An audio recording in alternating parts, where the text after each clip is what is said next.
Hey everyone, thank you for coming back to the channel. Today we're going to talk about branding, the ins, the outs, the things to do, the things not to do, my tips on what I've done with my business and what my marketing and my logo and things like that. So we're going to talk about brand and the key components that comes along with doing a brand done right. So stay tuned.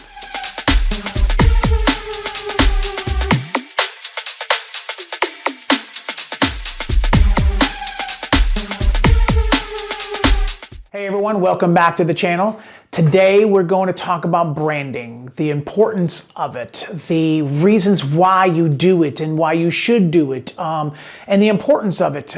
Branding, anything from the color, the image, the style of the font, a certain look, anything like that is very important when it comes down to doing the branding done right. So for me as a photographer, today, ironically enough, I just showed up at the studio today and I was like, you know what? I just finished my phone call. I'm going to do a video on branding. So today of all days, I'm not wearing my smile shirt. So disregard that. So we're going to talk about branding. For me, when I wanted to start off with, I wanted to do something that people are going to remember. So I decided to put, hashtag smile in the front of my shirts with the intent of just drawing attention to photography. I have a few people that can, picture what I am. And then I had some people saying, oh, you a dentist? Smile makes sense. So I wanted to do something that's on the front of my shirts that would actually, identify who I am. And the first and foremost, it's just a positive word. What's wrong with telling people to smile? What's wrong with, putting something positive? Everybody can put, middle fingers on their shirts and things like that, or whatever your favorite band is or whatever. I decided I was going to do photography. So I've got my name and logo on the back, and I've got my hashtag smile on the front. So with that being said, I was focusing on a word. But when it came time to naming my business, I wanted people to remember the name. Okay? The name was the most important thing for me.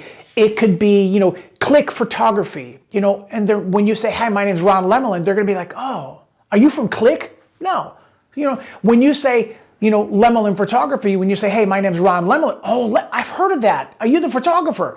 So when they put the name connection to your brand and your logo, to me, that was the most important thing. I want people to remember my name. It's a very popular French name. Reggie Lemelin was on the Bruins, so I've ridden that all the way through high school. I rode that train of being related to Reggie Lemelin from the Bruins as long as I possibly could, being my cousin. So with that being said, I just wanted to make sure that people are going to remember the name. And that's what I want people to remember when it comes to the logo. So for me, it was about the name and for the brand. So I started with the name, that's my brand. So Lemelin Photography is what it is. So the next thing I wanted to do was find a font. It has to be I love script and the whole big whiny back and forth, and it just looks so nice and elegant almost. Sometimes it's not legible. So pick a font that is legible. Now, if you go with New Times Roman, it's too plain. If you go with something script, it's unlegible, not legible, and it's not readable.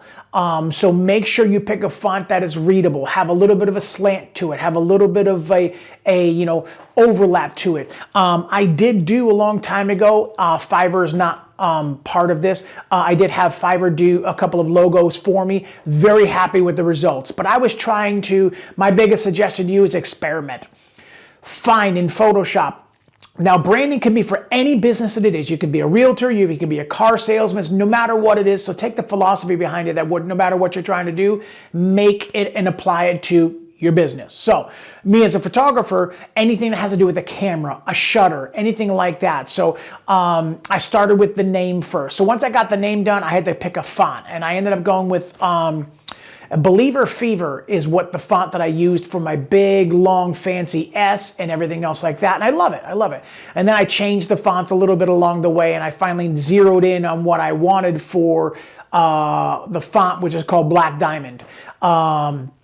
Love it. I love the shape to it. I love the roll to it. I love everything about it. It's just very, very legible. And it's very, very unique.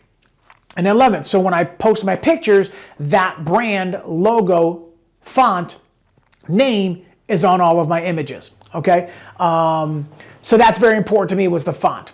Next thing you want to do is the colors. Get a vision board. Get a vision board and figure out what is and what you want your colors to look like. Primary colors are great, but now there's more of a trend right now with the more of the muted colors.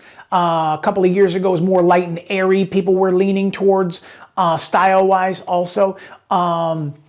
So find that color scheme. For me, it was not just blue and white. It was a certain color shade hue of blue.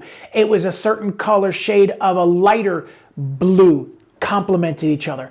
Plus the white that I had. Plus I've got a lime green tone that I can also add into it, and then a very nifty brown that I put in there too. So these 4 complementary colors I integrate into either my website, which I'll link down below.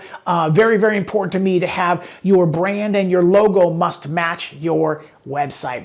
We're going to talk about consistency. You don't have a black background on your website and all of your business cards are completely, in purple or something like that. So if you've got purple in your business cards, then you need to have purple on your website. If you've got purple on your website, you got to have purple in your business cards. Stay consistent with that, because people will recognize not only names, they will recognize images, and they will recognize colors. Every time, and they'll put the pieces together. So with that being said, make sure your font is legible and readable. Make sure it's got a certain look for what you're looking for. For me, I always try and incorporate like a little shutter in the corner, or a little bit of a camera, face of a camera kind of thing like that, just to kind of add a little bit of, instead of just my name, it's got a name and a shutter next to it. So that's just me though. You can do that if you were a realtor. Perfect example right off the top of my head. If you had a realty company, you can have a house logo image in the corner with so-and-so realty. It can be names and stuff like that. So it could be a picture of a house. It could be a picture of a front door. It could be a picture of an arch. For this event planner, if you want to plan for events, you can have an arch above your name, showing a wedding arch kind of thing like that. If you're in architecture, you can have windows, you can have doors, you can have buildings. So there's tons of different ideas, and my suggestion to you, and again, this is not paid for by Canva. Canva is a really good website. Type in the search bar what you're looking for, upload your own images from there. If you get the pro version, you get so much more options. You can cut people out of backgrounds. It's really, really cool. Check them out. But that being said, make sure they pop. Meaning, if something is black, you put something white on it, it automatically stands out. There's a difference between standing out and causing a pop. Pop means it kind of jumps off of the page and says, oh, let me draws your attention, kind of thing like that. Standing out, pop, sometimes can be offensive, not offensive, obtrusive, or like too much in your face. But you want your cards to stand out. So I have 5 images on my business cards. And they're some of my best work. Boom, boom, boom, boom. So when they look at us, oh, let me look for time. Wow, look at that champagne shot right there. Oh my God, that's amazing.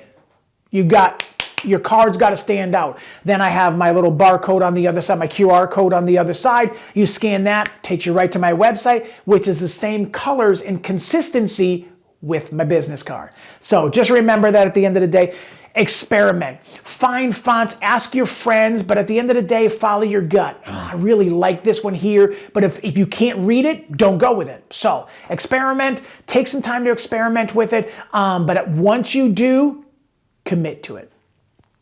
Canva can have a little section with your brand on it, and it saves those colors. I can actually, as a photographer, I can put in the hue colors of 057, capital B, whatever, and I can put in all of those things there. So any thumbnail that I create, any image that I create, every logo that I create, everything that I create in Canva revolves around your brand colors and favorite fonts. So there's consistency all the way across all of that. So just remember that when it comes to that. Experiment, but once you figure it out, commit to it. Just commit to it and stay at least a year with that, because if you're changing every 2 months, people do not recognize the inconsistency with the lack of name or whatever. So just be aware of that. But once you do it, be committed to it. And once you do it, be consistent. Your business cards, your website, your shirts, anything like that, fonts being the same kind of thing like that. Just be consistent all the way through and be clear. If you are a photographer, so-and-so photography, so-and-so, make your website very, very easy to remember, because if your name is supercalifragilisticexpialidocious photography, try spelling that in the search bar. So make it simple. If you have a hard name, meaning it's not pronounceable, meaning you don't know how to spell it, try to go with letters instead. So it's whatever. I'm not even going to make anything up and offend anybody. So just keeping that simple when it comes to that. So be clear, be clear, and be transparent when it comes to that. Just remember, keep it simple, especially when it comes to marketing, especially when it comes to branding and stuff like that. Be consistent, be clear, and that's my best advice to you, is to go back, and every year I kind of go back and see if I could find another font that's do it. But I'm not doing that every 2 months where I'm keep changing my fonts and keep changing my colors and keep changing my website and it's very, very time consuming to do that. And that people will sense the inconsistency in doing that, and they're like, oh, I didn't recognize that name. Was it? And all of a sudden the colors and name changed 6 months ago, and they don't remember you anymore and they don't recognize you anymore. So be consistent, be clear, let it be readable, let it be legible, let it be all that different stuff. And I hope that this video was encouraging to you and helped you in any way. If you don't mind, click that, just hit that like button, just hit that subscribe button. And thank you for coming back to the channel, and have an absolutely fantastic day, week, month, whatever this is. And we'll talk to you soon. And remember, smile more, it hurts less. Peace.